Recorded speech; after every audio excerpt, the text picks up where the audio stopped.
মধ্যবিত্তরা মধ্যবিত্তই থেকে যায় আর শুধু স্বপ্ন দেখে যায় যে কখন বড় লোক হব, অনেক পয়সা হবে, কিন্তু শেষ পর্যন্ত ভাবতে ভাবতেই জীবন শেষ হয়ে যায়।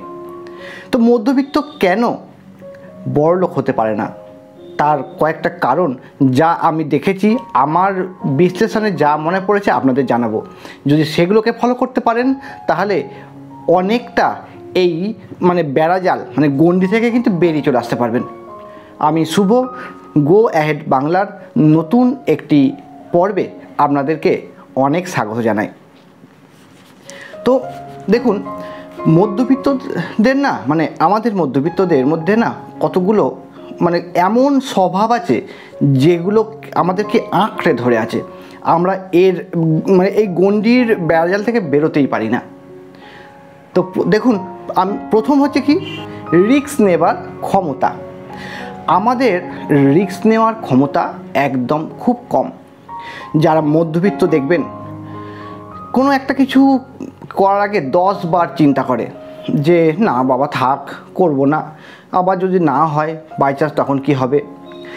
একটা চাকরি বা একটা কোথাও কোনো কোম্পানিতে কাজ পেয়েছে, সে হয়তো দেখা গেলো যে বেটার অপরচুনিটি অন্য কোথাও একটু পড়াশোনা করলে হয়তো পেতে পারে, কিন্তু সে তার সেই রিস্ক নেবার ক্ষমতা নেই।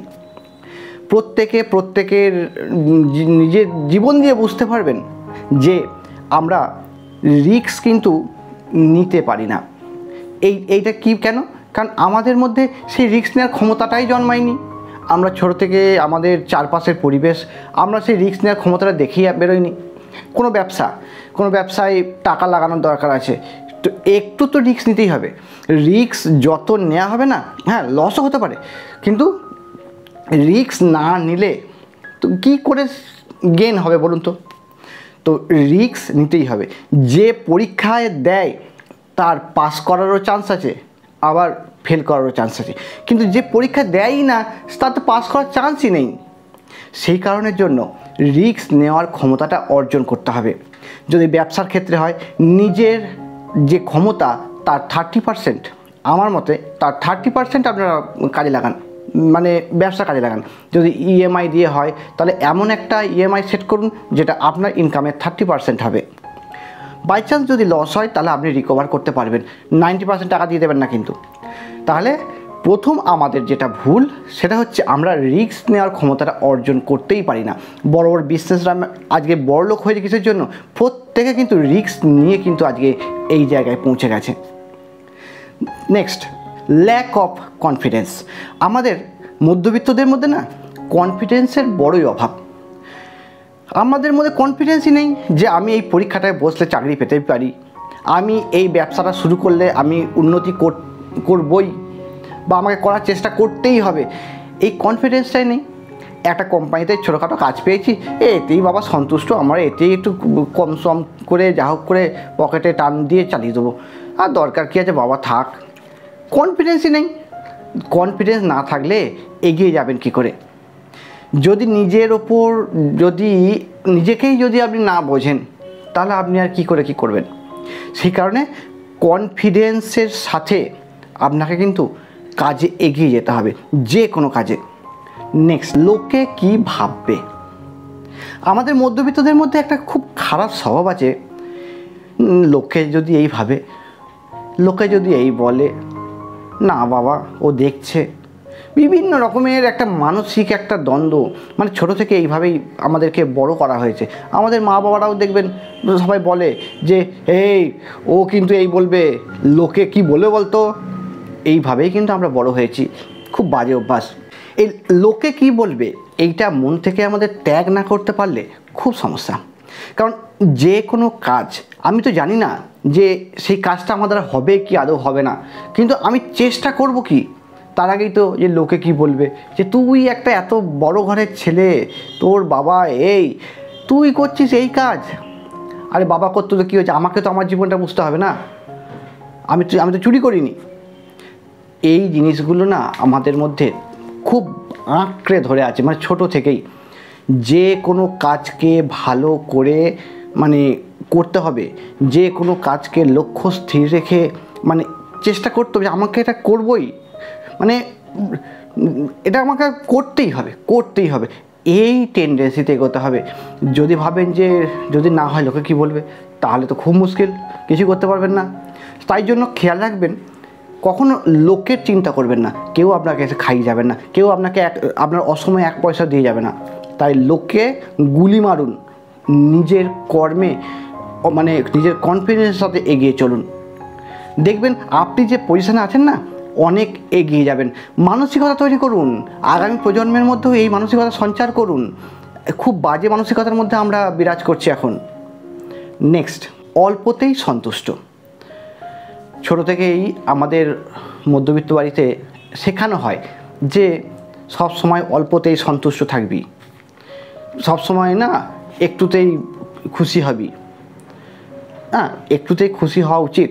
ইউনিভার্সকে সবসময় বলতে হয় থ্যাংক ইউ।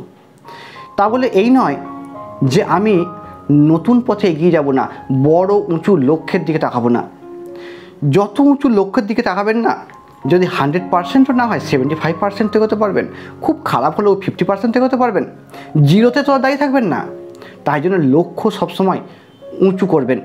বিবেকানন্দ কী বলেছিলেন, দেয়ালের কোনো উন্নতি নেই। কেন? কারণ দেয়ালের কানও নেই, দেয়াল বোঝেও না, কারণ দেয়াল হচ্ছে নন লিভিং থিংস। আমাদেরকে দেয়ালের মতো হলে হবে না। আমরা মানুষ, আমরা অন্যান্য জীবজন্তুর চেয়েও উঁচু জাত। সেই কারণে অন্যান্য জীবজন্তুরা আজকে একই জায়গায় দাঁড়িয়েছে, কিন্তু আমরা মানুষেরা আজ উন্নতি করে অনেক দূর চলে এসেছি। সেই কারণে যেন আমাদের মাথার মধ্যে অনেক কিছু চিন্তাভাবনা বাড়াতে হবে, অনেক ভালো অনেক অ্যাডভান্স চিন্তাভাবনা আমাদের মাথার মধ্যে করতে হবে, যেটা আমাদেরকে এগিয়ে নিয়ে যেতে চাই, এগিয়ে নিয়ে যেতে পারে। সেই কারণে সব সময় নিচের দিককে অবশ্যই দেখবে, ঠিক আছে, কিন্তু টার্গেট থাকবে উপরের দিকে। আজকের 5 নম্বর পয়েন্ট, টাকা পয়সার সঠিকভাবে ব্যবহার না করা। আমরা মধ্যবিত্তরা না টাকা পয়সার হিসাবগুলোকে না ঠিকঠাক করতে পারি না।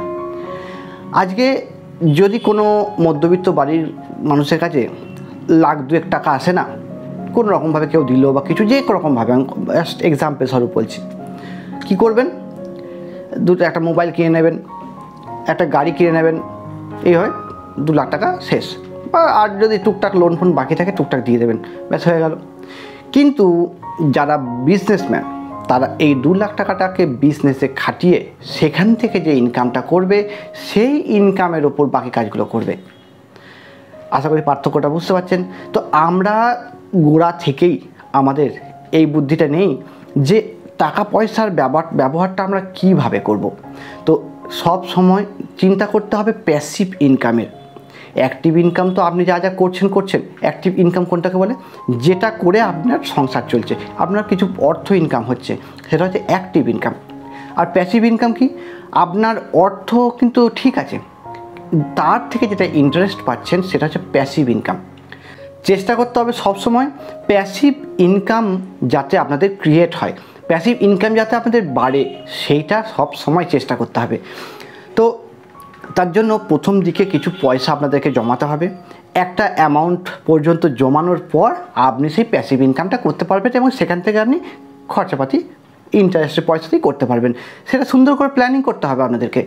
তাই জন্য বলছি যে টাকা পয়সা পেলে ফুটিয়ে দেবেন না, খরচা করে দেবেন না। সেখান থেকে কীভাবে প্যাসিভ ইনকাম করা যায় সেটা কিন্তু অবশ্যই চিন্তা করেই কিন্তু এগোবেন। দেখবেন আপনি যে জায়গায় এত কাল ধরে রয়েছেন তার চেয়ে অনেকটা উন্নতি করতে পারবেন। আর আপনি উন্নতি করলে তো আপনাদের ফ্যামিলিও কিছুটা স্বাচ্ছন্দ্য ফিল করবে, তাই না? আজ এই ভিডিওটা এই পর্যন্তই। একটা লাইক করবেন যদি ভালো লাগে। আজকের মতো টাটা।